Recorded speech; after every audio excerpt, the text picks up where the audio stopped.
Hey guys, आज हम भारत के कटार नाम के एक प्राचीन हथियार को देखने जा रहे हैं। कटार के उद्भव और प्रकार के बारे में बहुत से मनोरंजक वर्णन हैं। मैं इन सज्जन से मिला जो कि एक प्राचीन हथियारों के संग्रह करता है और इनके पास इन कटारों का असाधारण संग्रह है।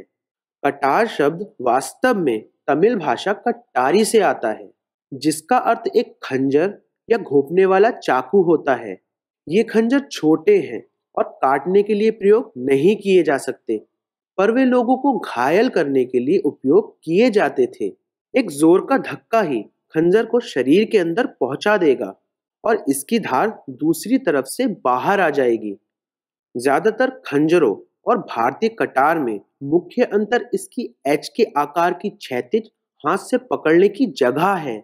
जब आप इसे पकड़ते हैं तो आप अपनी मुट्ठी इस तरह बंद करते हैं जैसे आप किसी को मुक्का मारने के लिए तैयार हों, और आप ठीक किसी को मुक्का मारने जैसा इशारा करते हैं। ये आकार लड़ाके को अपनी पूरी ताकत से धक्का लगाने में मदद करता है और आप अपने दुश्मन के सिर या शरीर के ऊपरी भाग को निशाना बना सकते हैं।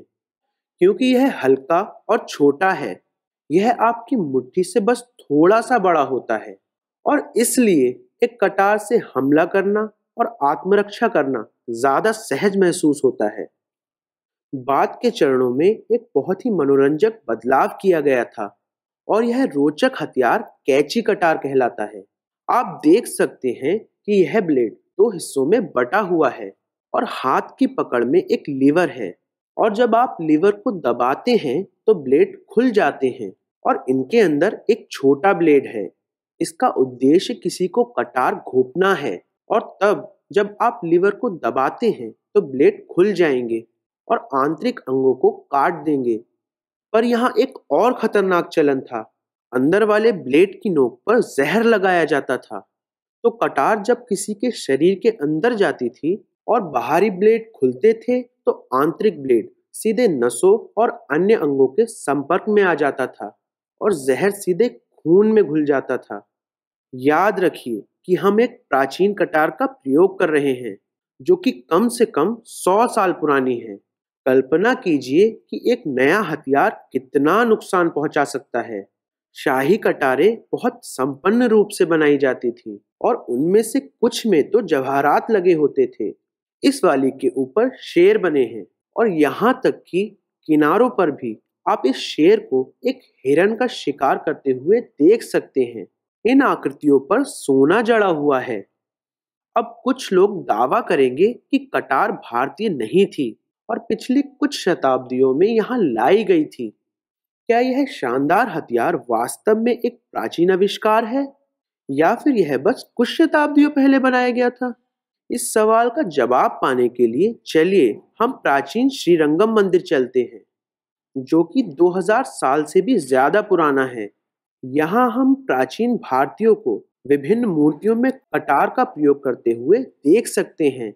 यह देखना बहुत आकर्षक है कि इसका आकार और इसे प्रयोग करने का तरीका बिल्कुल वैसा ही है जैसा कि हम आज देखते हैं।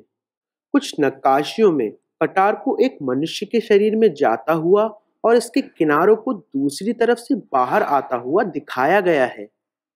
यहाँ हम लड़ाई के एक तरीके को भी देख सकते हैं जो कि कटार के एक जोड़े के साथ लड़ाई पर केंद्रित है और दोनों हाथों में एक एक कटार है। तो हाँ, कटार वास्तव में एक प्राचीन हथियार है जो कि तमिल लोगों द्वारा बनाया गया था।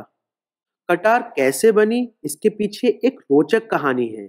जब लंबी तलवारों के ब्लेड टूट जाते थे तब उन ब्लेड्स को फेंकने की जगह उनमें बदलाव करके कटार के रूप में दोबारा प्रयोग किया जाता था। सैनिकों ने इनका प्रयोग एक सहायक हथियार के रूप में करना शुरू कर दिया।